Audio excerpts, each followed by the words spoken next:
Assalamualaikum warahmatullahi wabarakatuh.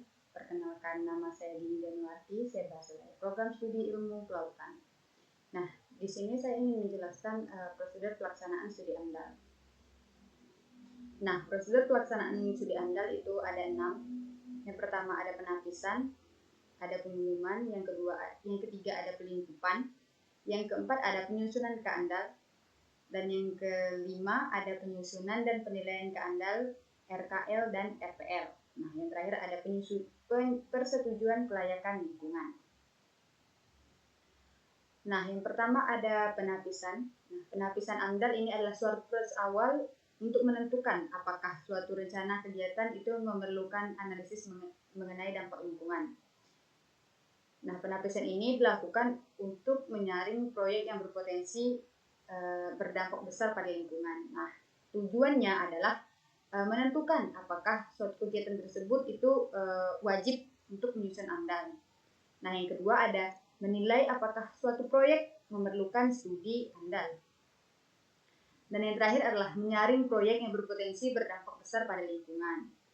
Nah, untuk cara-cara melakukan penapisan AMDAL itu dilakukan dengan 3 cara. Yang pertama adalah menggunakan daftar positif yang ditentukan dalam keputusan Menteri Negara Lingkungan Hidup. Yang kedua, itu menggunakan sistem informasi AMDALNet yang diluncurkan oleh Kementerian Lingkungan Hidup dan Kehutanan. Nah, yang terakhir itu menggunakan OSS RBA. Nah, selanjutnya di sini ada penapisan. Syarat penapisan AMDAL itu untuk melalui AMDALNet itu ada beberapa. Yang pertama ada kode KBLI, rencana usaha atau kegiatan. Yang kedua ada surat kesesuaian tata ruang. Yang ketiga ada data SHP yang dikemas dalam format zip. Nah, yang terakhir ada peta lokasi kegiatan atau tapak proyek dalam format PDF. Nah, untuk usaha atau kegiatan yang dikecualikan dari kewajiban AMDAL itu ada beberapa. Yang pertama ada eksplorasi tambang, migas, dan panas bumi. Yang kedua ada penelitian dan pengembangan di bidang ilmu pengetahuan. Dan yang terakhir ada budidaya yang secara nyata dan tidak berdampak penting bagi lingkungan hidup.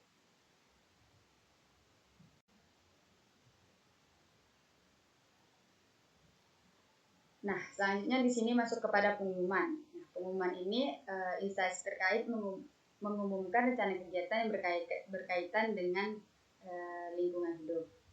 Nah, contohnya adalah pengumuman AMDAL. Studi AMDAL itu direncanakan kegiatan pembangunan kawasan industri oleh PT Data Industri Gudang Indonesia.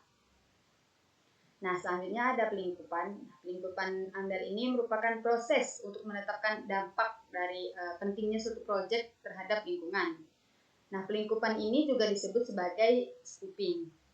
Nah, tujuan dari pelingkupan AMDAL ini adalah menetapkan batas wilayah studi, mengidentifikasi dampak penting terhadap lingkungan, menetapkan tingkat kedalaman studi, menetapkan lingkup studi, dan menelaah kegiatan lain yang terkait dengan rencana kegiatan yang akan dikaji.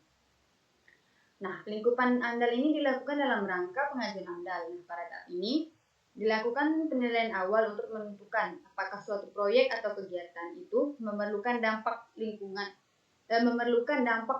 analisis dampak lingkungan terlebih lanjut melalui studi AMDAL atau tidak.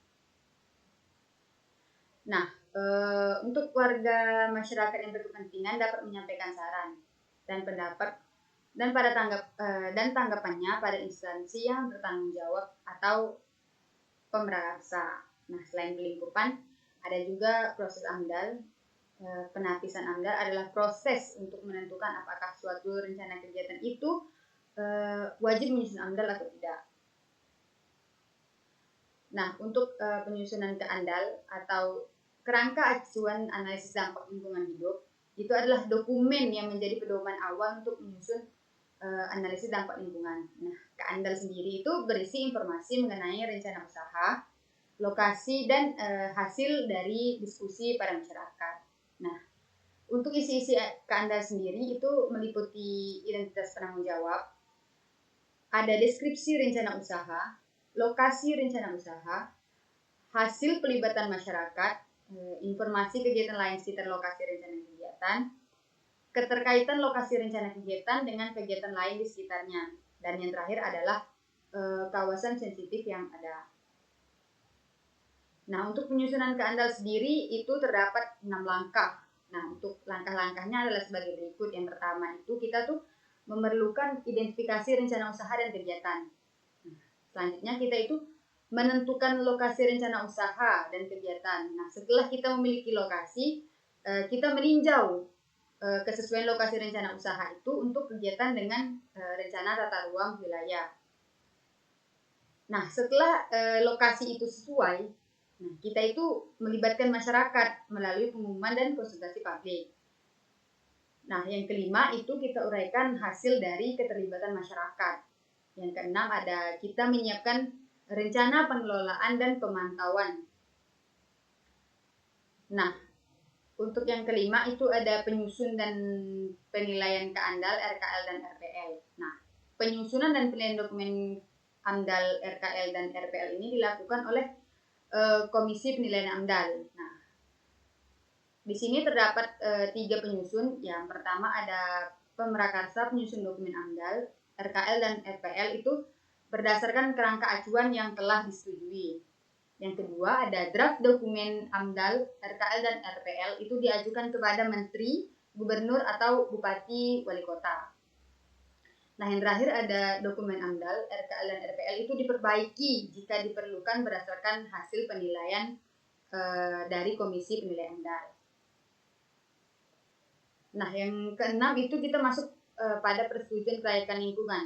Dari semua proses yang telah kita lakukan, proses persetujuan kelayakan lingkungan ini adalah proses yang sangat penting. Nah, proses kelayakan lingkungan itu adalah keputusan yang menyatakan bahwa lingkungan hidup itu layak digunakan atau dapat dikelola.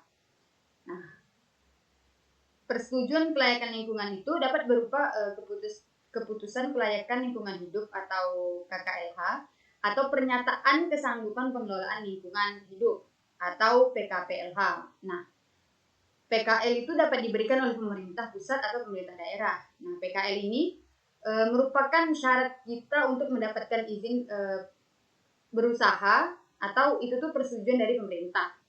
Nah, PKL itu juga dapat menyederhanakan regulasi perizinan yang dinilai sangat rumit. Nah, untuk mendapatkan persetujuan kelayakan lingkungan ini, kita itu dapat mengajukan permohonan kepada pemerintah daerah atau pemerintah pusat.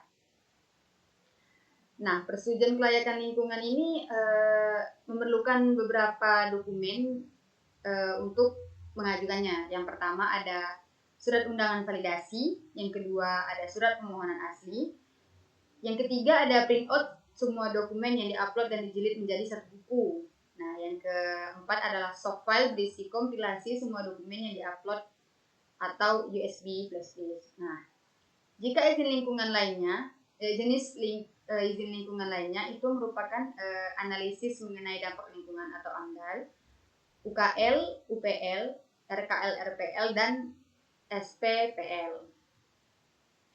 Nah, sekian presentasi yang dapat saya sampaikan. Saya ucapkan terima kasih. Maaf apabila terdapat kesalahan dan kekurangan. Saya akhiri. Wassalamualaikum warahmatullahi wabarakatuh.